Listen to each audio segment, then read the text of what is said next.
Gawain ng gobyerno, tapat at mahusay sa aking tungkulin.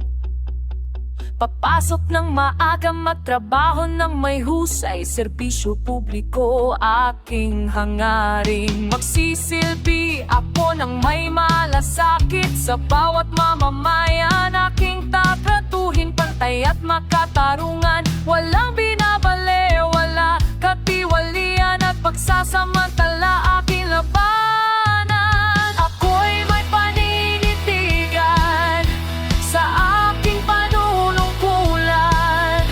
Hindi ko gagamitin sa pansarili kong kapakanan. Sikapin kong madagdagan ang aking kaalaman, upang ang antas ng paglilingkod sa bayan ay patuloy na maitaas.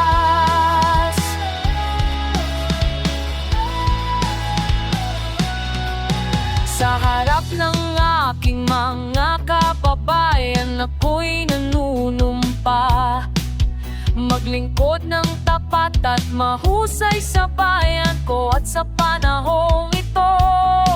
Ako at ang aking mga kapwa-kawani tungo sa isang maunlad, masagana at mapayapa